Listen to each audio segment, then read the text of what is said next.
Well, welcome back to my studio.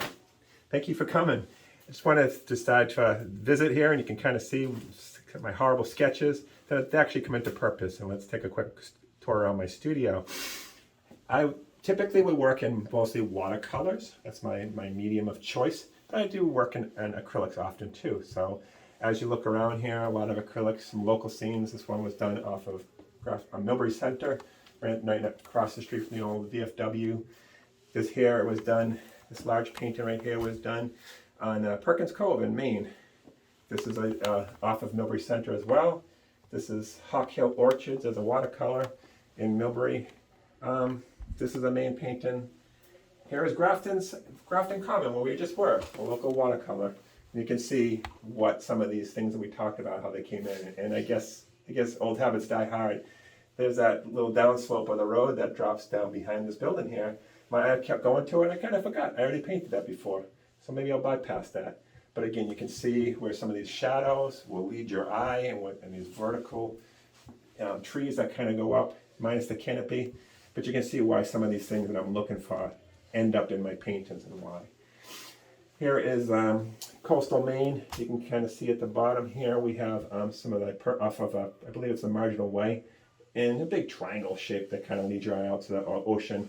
The appeal of that one would have been the incoming storm. That was what I was trying to capture, but of course the rocks. And I think what happens with a painting like this, you have the clouds, color value, and the rocks, similar color value, and they might be compete with each other. Might have been more successful had one of them been toned down or heightened. What else we got here? This is a local painting I actually did right behind my house here, an acrylic. Some other local scenes. I believe this is actually motif number one.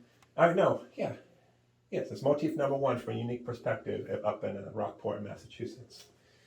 This is an old truck that's buried off deep in the woods. I believe that there might even be into Worcester at that point off of some railroad tracks. But I remember seeing that and liking that idea. Similar situation here. I like patina. I like rust. That's kind of what it captures my eye. So old trucks, old trains, old whatever. I'm kind of pulled by it all. And if we swing the camera around this way, some of the newer things. I apologize. I don't remember where this barn was. I'm talking about adding some figures in here, and I've been bypassing them. But you can see that I had some to anchor a painting. I actually will put people into the paintings often now. This is a coastal area up in Maine. It's at low tide. The tide runs out, and I'm always shocked sometimes you see the elevated, places where boats might dock, and at low tide they drop down so low. So that was kind of the excitement of that. And of course you see some figures up in there. Here is, over on this way, we have the Miss Worcester Diner. People seem like kind of a Worcester landmark that people notice. And it wasn't that I wanted to paint the diner. I was more interested in, guess what? That rusty bridge behind it. That's what caught my eye. I just love old rusty stuff. This past the summer, we actually went to the Brimfield Fair, and one of my recent watercolors right here. I was interested in, you guessed it, old signage. Why? I like old stuff. It always makes an interesting thing to paint. And a London shoe shop being in the middle of Brimfield, Massachusetts, there must be a story behind why that sign ended up in that location. The backdrop just happened to be an old kind of a shanty building. There was other things that were in there that were being sold kind of off camera, so to speak. I just kind of edited those out of there. You need to see a table with some glassware on it or something, I think, to the side. I was like, you don't need to put that in there. You're allowed to do your edits as you want to. And as they go around the rest of the studio, there's additional watercolors. Oops. There's the wall behind my house. I love winter scenes. It's another Maine nautical theme. Here is a ocean image, but that's just on an ink wash. No colors to that one as well. So I think that when I get outside and do painting, and I do lots of other ones as well, is you can kind of now see where my eye is going to be going and why. Images, big shapes that lead your eye into a direction, and colors that don't dominate each other. And when they work, it works good. And when they're off, I know it always kind of hangs with me. I'm like, I wish I could fix that one. Because what's funny is by the time you hang something on your studio wall, you constantly get better. And I look at stuff over here and I say, I'm embarrassed of that one now. I want to get better. Actually, to your left, there's one more. This is just a print. I don't have the original anymore, but this was an interesting painting. I was painting these gentlemen ice fishing, and I was on site, and they came walking over to touch to the snow. They came right off the lake. I said, "What are you doing?" I said, "I'm painting." They said, "Why are you painting us?" And they almost got mad. And I remember every time I look at these little fishermen guy here who are ice fishing, that they weren't happy that I painted them. You never know what you're going to face when you're out there doing painting.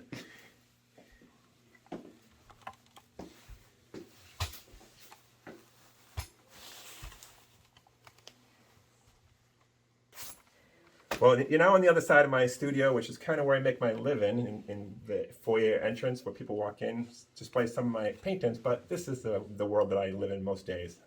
As mentioned, I teach at the Worcester Art Museum. I do a lot of online classes, and I can show you my setup. I used to be going all the time, but when COVID happened, I moved online, and we'll see if I go back in. But by trade, I'm a children's book illustrator. I'm a greeting card artist, an author. And I do a little bit of everything. So if we step back here, you can kind of see that I do some caricature work and also some, it's the look I go after is a cartoony and illustrative. So you might see some old-timey references to the Three Stooges and Leave It to Beaver and dog portraits and house portraits. I try to do it all as a working artist. So now we'll switch to the other side of the studio. And if I look over here, you can see some of my children's books. And each one of them either wrote and illustrated or illustrated. I'm an author, so it depends on the title. You have a few samples of greeting cards in here. I've worked for American Greetings and Hallmark and lots of other different companies. So I always say to folks, you never know what you're going to get when you're talking. I might take one of your silly jokes and turn it into a greeting card, so watch out. I currently am in the process of updating. If you look at my style here, very bright, very colorful. And right now I'm in the process of updating my portfolio style with very detailed graphite drawings. And it's kind of a preview to it, but right over here, they all have been scanned and put into my computer. But these are the original drawings right here that I eventually got to turn into my new children's book style, more of a graphite style with one color, and maybe a spot color too. But I have a bunch of new images I'll be uploading in my portfolio. I'm excited by it. Now as we enter this side of the studio here, I might give you guys a preview. As I used to be a magic marker artist of all things. Can you believe it? I worked in the world of magic markers. So look at all these magic markers. Can you believe it? These are almost exclusively, I got all my colors from the world of magic markers. And I still use them, but not like I used to. It's probably 500 in there, and each one of them probably costs about $4, so you do the math.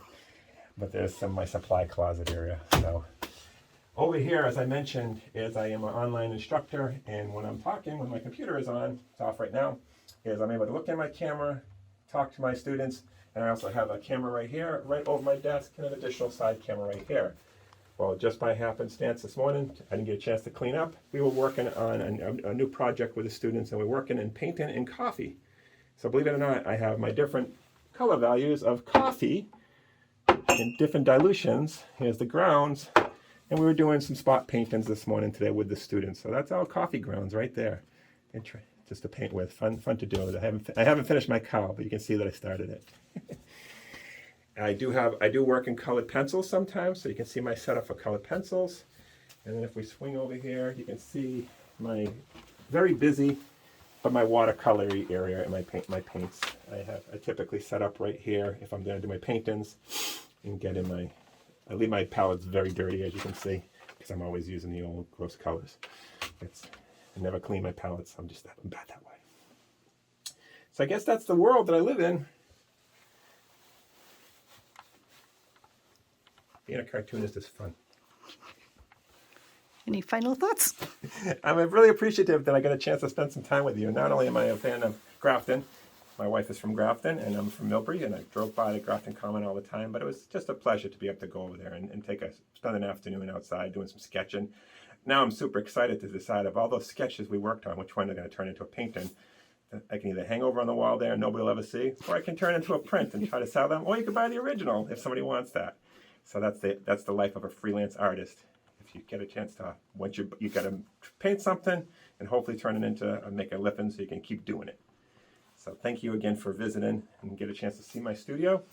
A little messy today, but that's okay. Lisa said it was okay, so that's okay. And you got to see that we painted in coffee. That's something different. And how do they find you online?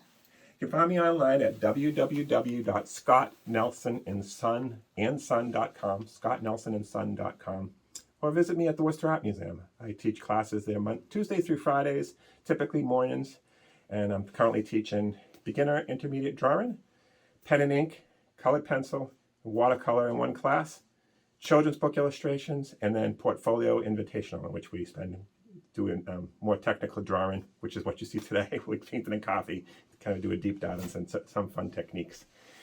So visit me at any of those locations, and I'll be happy to spend time with you. We'll simplify our world into basic shapes, and and we'll have fun with drawing our world that we see in front of us.